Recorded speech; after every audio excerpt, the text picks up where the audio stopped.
everybody, welcome back. This is Miss Faye, and this is my world. Today's topic is don't S-H-I-T where you eat. Don't date men where you frequent. Don't do it. Before we get started, I'd like to say welcome. Welcome to the channel. Welcome to all the new viewers, the new subscribers, and welcome to you who have been with me from the beginning. I really appreciate you. Now, to get us started, I did pull a short video. Let's watch this video, and we have a letter. Then we're going to read this letter and dive right into this topic. Don't S-H-I-T where you eat. Here we go. If you could take any advice from me, it would be this one. Please, for the love of God, do not shit where you eat.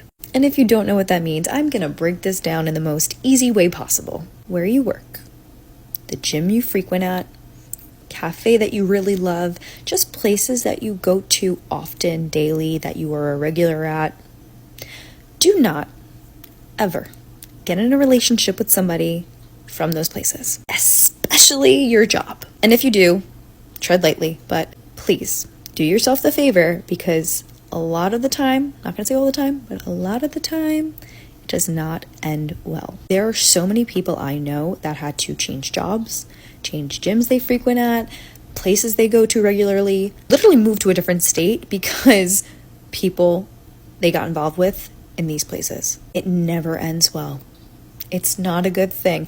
These places should be like your home. This is your sacred place. Be no random people coming into your sacred place. Same thing goes for the environments that you frequent at. Be very mindful of who you allow into those spaces, into your world, because it may not end well. Unfortunately, a lot of the time it doesn't. Now let's read this letter. My friend asked me to forward her question to you. All right, here we go. Basically, she was involved with an unstable, what turned out to be now a covert narcissist who discarded her for a supply. Much easier to manipulate. Well, actually, she was a supply if he was a narcissist. Here's the story. She was dating off and on with this man for 5 years, who at the beginning was charming and very interested, but seemed only interested in romancing her and not helping her around as she lived alone with her young boy. Both of them were in their late 30s. It seems like he was jealous of the relationship she had with her son. She was codependent with this man, and instead of breaking it off for good, she fell each time for his hoovers and then broke up with him when he was misbehaving. Well,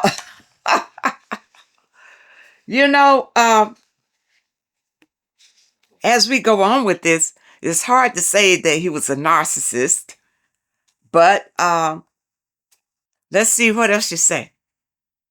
He was very jealous of her for everything. For the food she had, for her degree, when he was much richer than her. He did nothing for her. He had been cheating on her forever.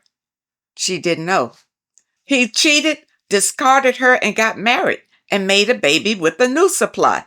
Okay, you keep referencing this guy as a narcissist, but you haven't said anything in here to show me that he is a narcissist. It just seems like it's somebody who took advantage of your friend. To me, that's what it sounds like. Every man out here is not a narcissist. Okay?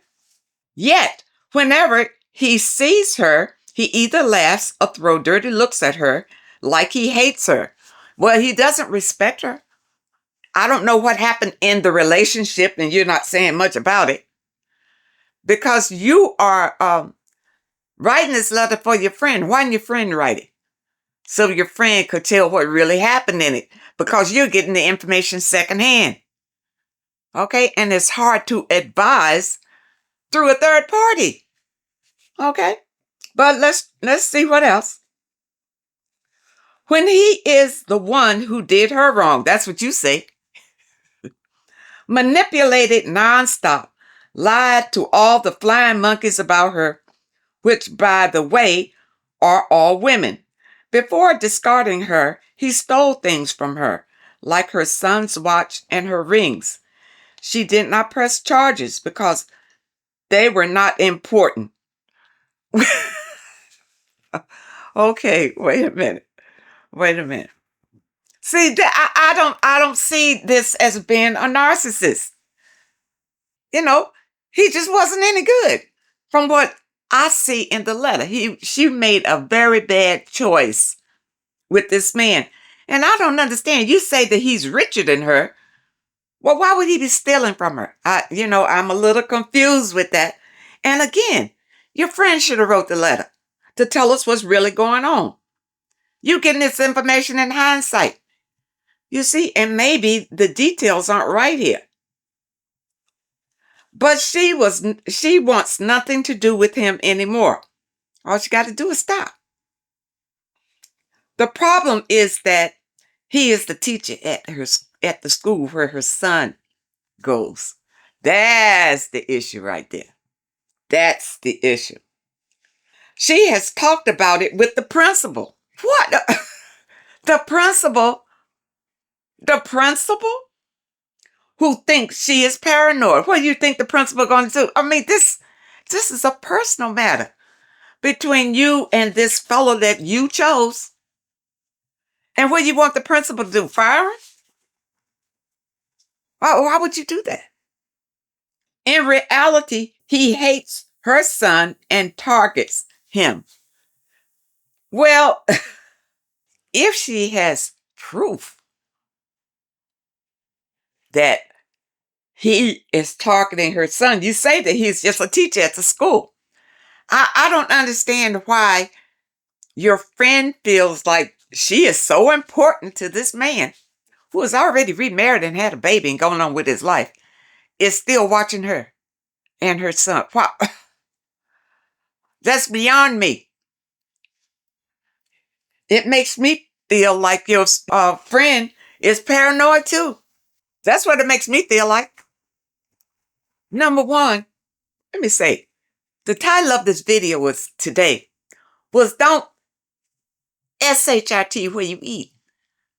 Don't date men that you meet places where you frequent all the time. Don't date them people. Where I like to shop. My favorite store where I like to shop.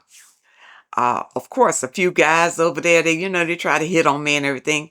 But I don't talk to nobody who works where I like to go all the time at all, or where I have to go all the time. Why would I want to do that? When the relationship breaks up, then it's a problem. You don't want to go over there because you don't want to see him. You dodging him and you're not comfortable going to your favorite place anymore because of him. Don't date men you meet where you frequent. It's a very bad idea. Now, this is the mistake that your friend did. She went and dated a teacher at the school where her child goes. And then when it didn't work out, now she wants to know what she needs to do. The only thing she can do is get over herself or transfer her kid someplace else. That's what she can do. But I do believe a lot of this is in your friend's head. And I didn't see any evidence in that letter that he's a narcissist. Just because the man dumped your friend and went off and married somebody else and had a baby with somebody else, started his life, now he's a narcissist? I don't get that. And now you call another lady a new supply? No, that's not the definition of a narcissist. Just because your friend got dumped. Okay?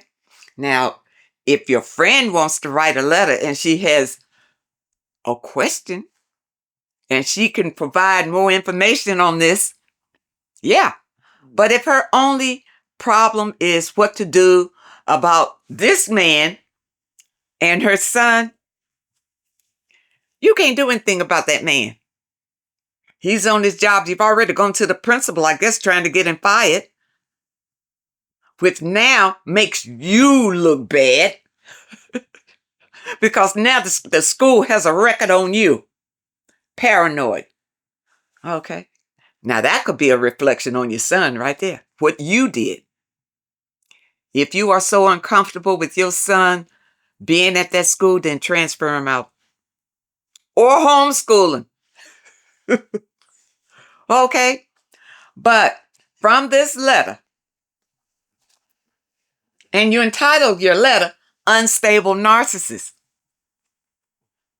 You just branding people a narcissist because it didn't work out the way that you thought it would work out. And plus, you are only getting this information secondhand. It didn't happen to you. It happened to your friend. And your friend has to ask the question, not you. Okay? Because information can get altered, degraded, or whatever when people are not telling it on their own. They're going to tell a friend to tell it. Well, the friend could get some of the information mixed up, and the friend is only telling what they've heard from you. And who's to say that you're telling the straight truth? The thing about stories is there are two sides. It's his side and it's your side. But from your letter, it looks like the issue is with your friend and not with the so-called narcissist, which I don't see that he's a narcissist. Okay. Now, I know maybe this is not the message that you expected. But on this channel, I'm going to tell you the truth. I'm not going to beat around the bush and try to make you feel some sort of way. I'm going to tell you how I see it. And this is how I see it. Your friend needs to get her act together. Okay. I hope you understand the message today. And I really hope that it helps somebody. Don't date a man that you meet where you like to go all the time, where you frequent. Whether it's a restaurant, it's a store that you like to go to, or wherever you go to all the time. Don't date a man that works there. Don't date a man that you meet there.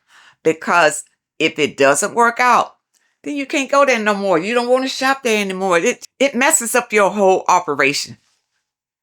Okay. I hope that the message today helps someone. And I really hope that you understand it. Now, those of you who may have a question that you'd like for me to answer, my email address is in the description. And if you're looking for today's affirmation, the link is also in the description. And those of you who are interested in these caps, they are available in my online store, and you'll find a link right in the description. I want to thank you so much for joining me today. Thank you for supporting this channel. Thank you for your comments, your letters, and a very special thank you to those that leave a donation. I really appreciate all of you. I wish you all the very best, and I really hope to see you next time.